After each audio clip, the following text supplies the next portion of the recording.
Hello and welcome to HBM's Crypto-Corner for Wednesday, April 10th, 2019. We have several things to talk about, including unfortunate passing in the Bigfoot community. So let's get started.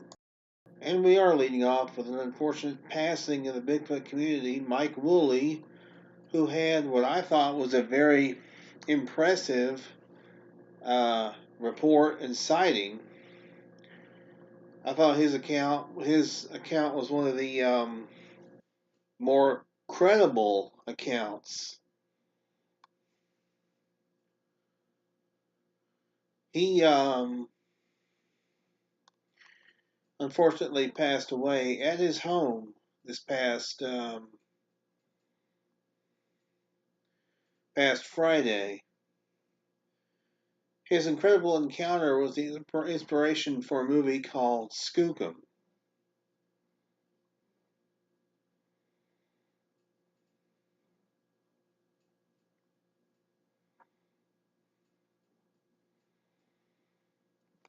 But it's unfortunate to see that he's passed on. As I've said, his account was one of the more credible ones that I've ever heard about. He was featured on Monsters and Mysteries in America. He was on, says he appeared on Swamp Ape episodes and on the In Search Of episode and others. Did he appear on the In Search Of? I don't remember. Recently appeared on the Travel Channel. So, unfortunate that he passed on. Not sure how old he was, but I've been reading that he'd been sick for some time, and our condolences go out to his family. There's a new series on Travel Channel titled In Search of Monsters, and the premiere episode was all about Bigfoot, and it was a really good episode. This upcoming Wednesday, actually tonight as a matter of fact, they'll have an episode about Loch Ness Monster, and next week will be about the Mothman.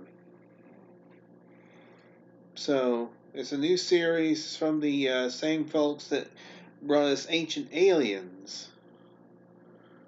So it looks like it might be a pretty good show. Based on the first episode, it looks pretty good. Speaking of that first episode, it had Dr. Jeff Meldrum, Ken Gerhard, Nick Redfern, a couple of eDNA specialists as well, who found some interesting, shall we say, evidence. They found it in some water. They were able to get some eDNA, which came back human, but not human-like, or was that human-like but not human? It was one of those. Anyway, very interesting. And they also examined the possibility that the Paracas Peru skulls, the ones with the peaked heads, so the peaked skulls,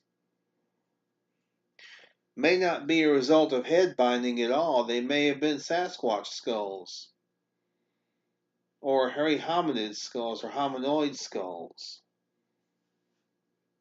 It's an intriguing possibility. Also, the red-haired giants of Lovelock Cave in Nevada may have also been Sasquatch. So, some stuff to think about. An interesting video has come to light from Utah. A fellow named Tanner Hargis shared the video with the Rocky Mountain Sasquatch organization. Don't think any human would be hiking there right now. It's too high, he said. I think it's something that needs to be checked into. So let's check out the clip.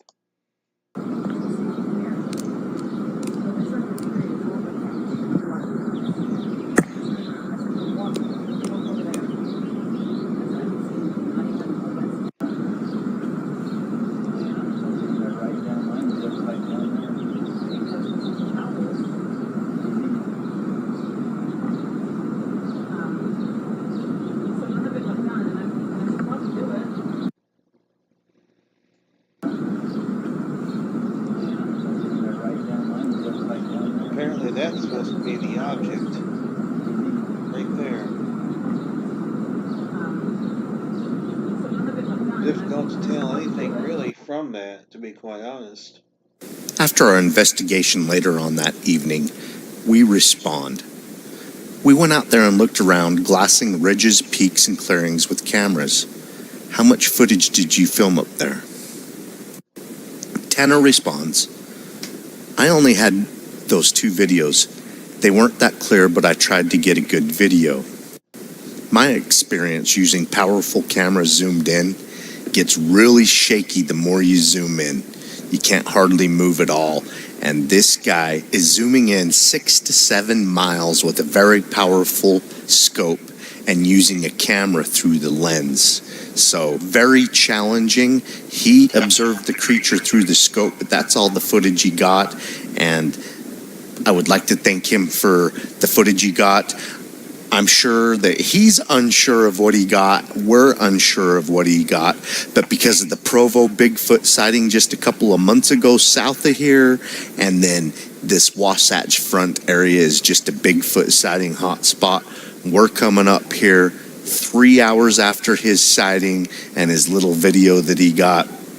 We're up here much closer than he is, and we're scanning the ridges, peaks, and clearings of Lone Peak and peaks and ridges nearby. We're going to put the photos at the end of this. Okay, well, apparently, yes, this was looked into by the Rocky Mountain Sasquatch organization, but they came back empty-handed. Now, wouldn't they have found tracks? It wasn't snow, after all. Did they find tracks? That's my question. If they found tracks, then they should have filmed them and tried to perhaps cast one. Don't know why they didn't. I mean, could it possibly... It's really hard to tell from the footage itself if the thing is bipedal or not. It's difficult to tell. And the Rocky Mountain Sasquatch organization doesn't necessarily have the best track record when it comes to discerning something as being credible or not, or hoaxed or not. So take it with a grain of salt. Apparently, a sighting happened in Canada in 2014 on Highway 546. I'm not sure exactly where Highway 546 is. It doesn't say what part of Canada it's in. Is it British Columbia? Is it Alberta? Which province was this? Which province did this take place in? It said it ran 75 meters, 246 feet in 5 seconds. That's pretty impressive. They should have gotten it on video. I wish they had. If they had like a video camera or something like that, they could have gotten it. But it doesn't say what province this took place in. Highway 546. If there's any Canadians out there that are watching this video and you know what province that's in, let me know. Because it may be BC, I'm not sure. BC, of course, is a major hotspot for sightings.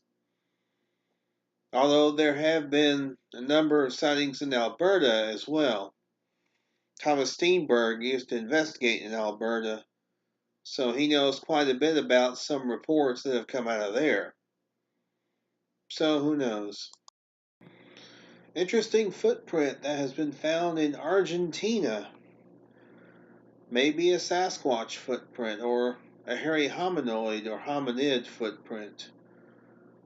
And this is the second time in the month of March that this has been found.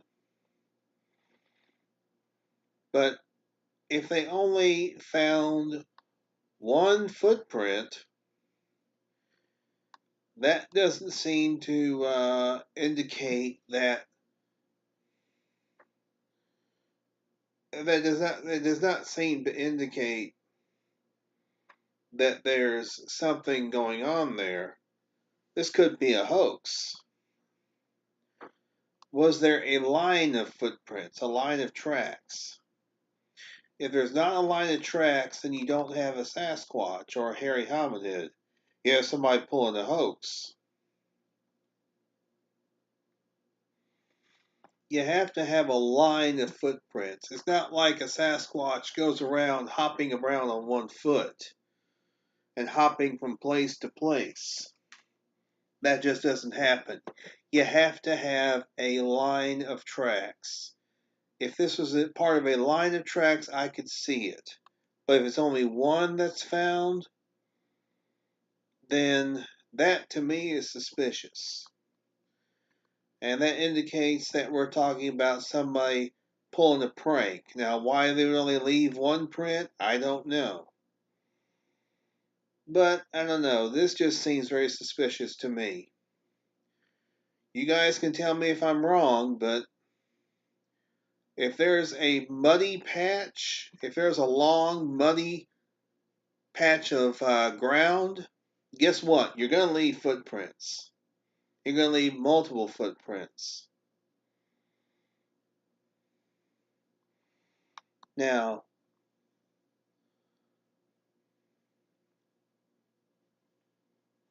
apparently some dogs were panicking about something, and this man fired his gun into the air to scare whatever was bothering the dogs. Well, again, you have to figure out, is there a line of tracks? If it's not a line of tracks, then you don't have something. You gotta have a line of footprints. You can't just have one. Again, these creatures don't play hopscotch. Now, here's something interesting. A fellow who just started researching, he actually had a sighting last summer, and then he recently went to Armstrong Campground at the Mount Hood National Forest and has been researching there. Unfortunately, you have to log in to get the rest of the article. Sorry about that. But I think you have to sign in. You can sign in with Facebook or use email or password. But Blue Mountain Bigfoot Research, apparently it's a group that this individual has started. Actually, 25 years. He's been interested in 20. He's been researching for 25 years. Okay. Interesting. So, well, I wish all the new researchers all the luck in the world, and even if they're only coming into prominence now, which apparently this group is. Usually, it looks like they research in the Blue Mountains. This fellow was hiking in the Blue Mountains in eastern Oregon last summer when he saw what he believed to be a Bigfoot. Very interesting. And speaking of the new series In Search of Monsters, on the Travel Channel site, the 8 best places to see Bigfoot right now. BFRO has released their list. Washington State is number 1 with over 2,000 sightings. California is next. Pennsylvania. Wow, Pennsylvania is that high up. That's pretty good. Michigan is that high up. New York State. Ohio. Ohio is at least in the top 5 or 6. 2, 3, 4. All right, Ohio's number 6. Then Oregon after that. Then Texas. And that's it. So Texas is on that list, that top 8 list of the best places to see Sasquatch.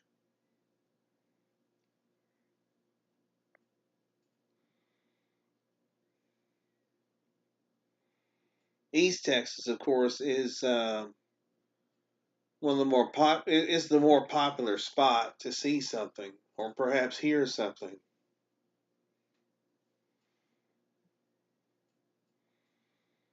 So, very, very cool.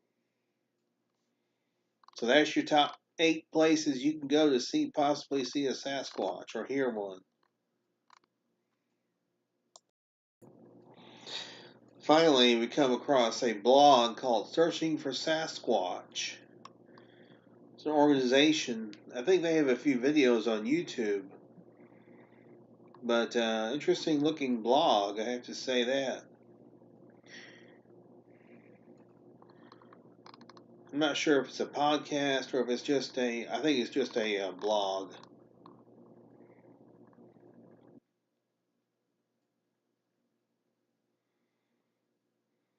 Oh, you get a free Bigfoot the Definitive Guide.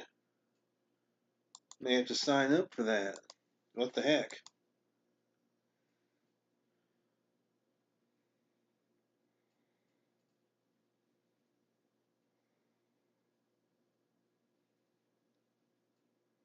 Please enjoy the promised free Bigfoot the Definitive Guide here below. If you prefer to download it, click here. Keep on squatching, y'all, and enjoy. Very cool. So that's it for this week. Thank you very much, ladies and gentlemen, for tuning in. And we'll try to have another show next week. I think next week is going to be the last. It's going to be the last weekly show for a while. I'm going to go bi-weekly after next week. Unless, of course, there's breaking news. If there's breaking news, of course, I will come on and talk about that. But other than that, I'm going to be bi-weekly after next week. So, anyway, we still got the Ohio Bigfoot Conference coming up. We got Creekfoot, which I said I won't be able to attend. But the Ohio Bigfoot Conference will have Jeff Meldrum, Cliff Barrickman, Bobo, Jonathan Wilk, and Russ Jones. And the MC will be B. Mills. OhioBigfootConference.com. I've included that link, I believe, in last week's show. So if you consult last week's show, you can see the link to the Ohio. I'll include it in this video as well. I'll include it in the description below. So anyway, again, you guys are the best, and thank you for tuning in. And y'all be good at it. This is May-HBM with Crypto Corner.